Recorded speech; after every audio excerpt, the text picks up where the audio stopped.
السلام علیکم اللہ نبی بعد۔ حضرت عثمان رضی اللہ تعالیٰ خلیفہ وقت ہیں اور بڑا لمبا عرصہ خلافت ہے، کم و بیش 12 سال بنتے ہیں۔ اب جب باغی مدینہ میں داخل ہو گئے اور اس سے پہلے بھی کئی کوششیں وہ کر چکے تھے جو ناکام ہو چکی تھی، باغیوں نے ساری اسلامی قلمرو میں خفیہ گروہ بنا لیے تھے اور جگہ جگہ یہ خبریں مشہور کر دی تھی کہ حضرت عثمان رضی اللہ تعالیٰ عنہ اپنے رشتہ داروں کو نواز رہے ہیں، اعزاء اقربا کو نواز رہے ہیں، بیت المال کے مال میں انصاف نہیں ہو رہا، عدل نہیں ہو رہا، اور نعوذ باللہ حضرت عثمان جو ہے وہ حضرت عمر اور حضرت ابوبکر کے راستے سے اور آپ صلی اللہ علیہ وسلم کے راستے سے ہٹ چکے ہیں۔ ہر طرف انہوں نے مختلف قسم کے پروپیگنڈے کر رکھے تھے، ایسے ہی پروپیگنڈے جو حضرت علی کے دور میں حضرت علی کے خلاف انہوں نے کیے، بعد میں پھر حضرت معاویہ کے خلاف کیے۔ پروپیگنڈا مشنری تھی کن کی؟ اس کے پیچھے اصل میں عبداللہ ابن سبا اور اس کی تحریک تھی، اور یہ وہ لوگ تھے جو یہود تھے اور یہ میدان جنگ میں شکست کھا چکے تھے، میدان سیاست میں، خدمت کے میدان میں، لوگوں کو قائل کرنے کے میدان میں، ہر میدان میں یہ لوگ شکست کھا چکے تھے۔ اب ان کے پاس ایک ہی طریقہ تھا، وہ تھا خفیہ سازشیں، وہ مستقل ہو رہی تھی۔ انہوں نے چاروں طرف بدگمانی اور بے چینی اور اضطراب کا سما پیش کر دیا تھا۔ جب یہ لوگ قافلہ در قافلہ اترے اور انہوں نے خود مسلمانوں کو ورغلایا تھا، اور یہ سب مسلمانوں کے بھیس میں تھے۔ یہ یہودیوں کا لشکر ہوتا تو ان کی تکہ بوٹی ہو جاتی مدینہ میں۔ یہ یہودیوں کا لشکر نہیں تھا، یہ ورغلائے ہوئے مسلمانوں کا لشکر تھا، جو یہ سمجھتے تھے کہ اسلامی سلطنت میں اسلامی نظام ختم ہو گیا ہے، انصاف نہیں ہو رہا۔ حضرت عثمان رضی اللہ تعالیٰ عنہ بہت مالدار تھے اور سخی تو ایسے کہ وہ سارے واقعات آپ کو معلوم ہے۔ بیر روما کس نے خرید کر مسلمانوں کے لیے وقف کیا؟ مسجد نبوی کی زمین کس نے خرید کر وقف کی؟ غزوہ تبوک کے موقع پہ 1000 دینار، درہم نہیں، دینار آپ صلی اللہ علیہ وسلم کے سامنے لا کے یوں رکھے، اور اس سے پہلے 1000 اونٹ، پھر ان کا سارا سامان سفر اور مجاہدین کا پورا خرچہ تبوک کے لیے 1000 کا اٹھایا۔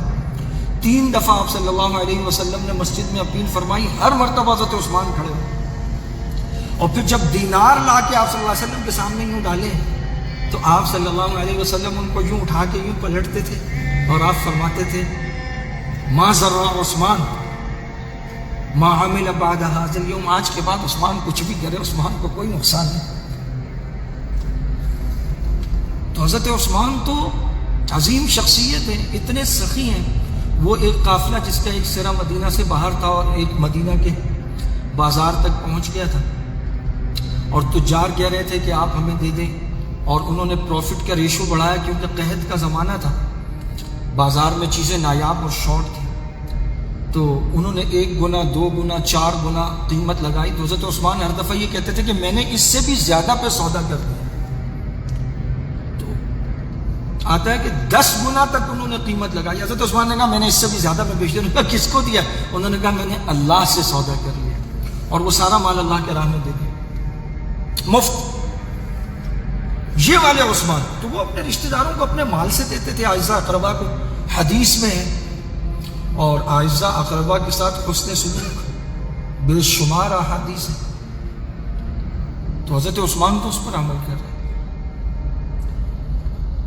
انہوں نے حضرت عثمان کے خلاف یہ پروپیگنڈا کیا، اور مدینہ میں چاروں طرف انہوں نے اپنی پکٹس بنائی، پہرے بٹھائے، حضرت عثمان کے گھر کے ارد گرد منڈلا رہے تھے، اور یہ مطالبہ کر رہے تھے کہ آپ جو ہے وہ خلافت چھوڑ دیں، آپ حضور کے خلیفہ ہیں، حضرت عمر کے خلیفہ ہیں، اور منصب خلافت آپ کے پاس ہے، آپ یہ چھوڑ دیں۔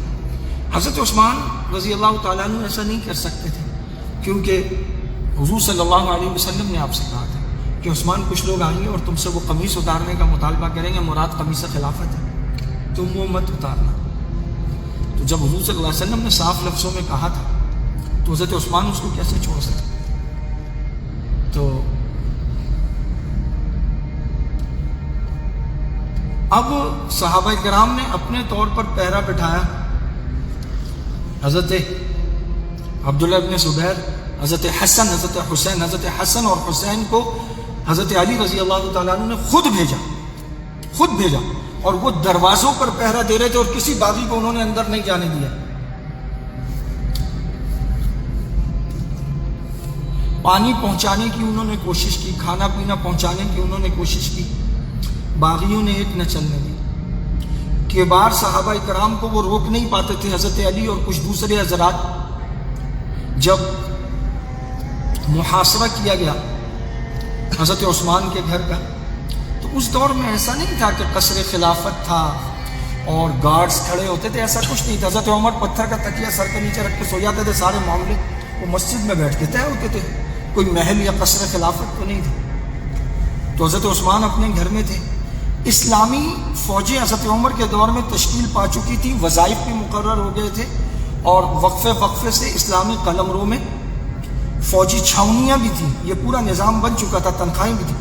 وہ سب کے سب محاذوں پر تھے. کوئی ٹیلی فون، واٹس ایپ، فیس بک کا دور تھوڑی تھا کہ وہ جاتا اور وہ دوڑ آتے، اور بھیجا بھی نہیں گیا. اور جو صحابہ یہاں موجود تھے مدینہ میں، انہوں نے کہا کہ ہم ان باغیوں کا مقابلہ کرتے ہیں. حضرت عثمان نے سختی سے منع کیا. آپ نے فرمایا ان کو سمجھائیں گے لیکن کوئی تلوار نہیں اٹھائے گا، مدینہ تو رسول میں خون نہیں بہے گا. جب حضرت عثمان خلیفہ ہیں، امیر المومنین ہیں اور خلیفۃ المسلمین ہیں، تو ان کے حکم سے تو سرتابی ممکن نہیں ہے نا. انہوں نے منع کر دیا تھا. انہوں نے کہا ان کے خلاف کوئی تلوار نہیں اٹھائے گا، ان سے کوئی نہیں لڑے گا، یہ ہمارے مسلمان ہیں، ورغلائیں، ہم ان کو سمجھائیں گے. اور آخر تک انہوں نے سمجھایا. وہ کتنی مرتبہ اپنے گھر کی گیلری میں فرسٹ فلور کا وہ لکڑی کا وہ بالا خانہ تھا، اس پر کتنی دفعہ وہ آئے. انہوں نے کیا میں وہ نہیں ہوں جو نبی کا دوہرا داماد ہے؟ اور انہوں نے کہا کہ کیا میں نے بیررومہ خرید کے وقف نہیں کیا؟ اس موقع پہ حضور نے مجھے یہ بشارت نہیں دی؟ کیا تبوک میں مجھے یہ بشارت نہیں دی؟ کیا مسجد نبوی کے وقت یہ والا عمل؟ ایک ایک بات آپ نے بتائی. میرے بارے میں ہی رسول نے یہ فرمایا، میرے بارے میں رسول نے، آپ صلی اللہ علیہ وسلم نے فرمایا لِكُلِّ نَبِيٍّ رَفِيقٌ وَرَفِيقِي فِي الْجَنَّةِ عثمان. ہر نبی کا ایک خاص دوست ہوتا ہے جنت میں، اور جنت میں میرے خاص دوست عثمان ہے. فرمایا کیا میں وہ نہیں ہوں کہ جس کے بارے میں کہا گیا کہ اس سے فرشتے حیا کھاتے ہیں؟ آپ نے فرمایا میں نے زندگی بھر کبھی زنا نہیں کیا، میں نے کبھی شراب نہیں پی، میں نے خود اپنا سطر نہیں دیکھا. اتنے حیا والے تھے. وہ سب باتیں آپ نے یاد دلائی. لیکن یہ لوگ ایسے ورغلائے ہوئے آئے تھے اور پروپیگنڈا مشنری سے ایسے متاثر تھے، یہ کسی کی سننے پہ تیار نہیں تھے. اور جو مجاہدین تھے وہ مختلف محاذوں پر دور دراز سینکڑوں میل دور فتوحات اسلام میں مشغول تھے.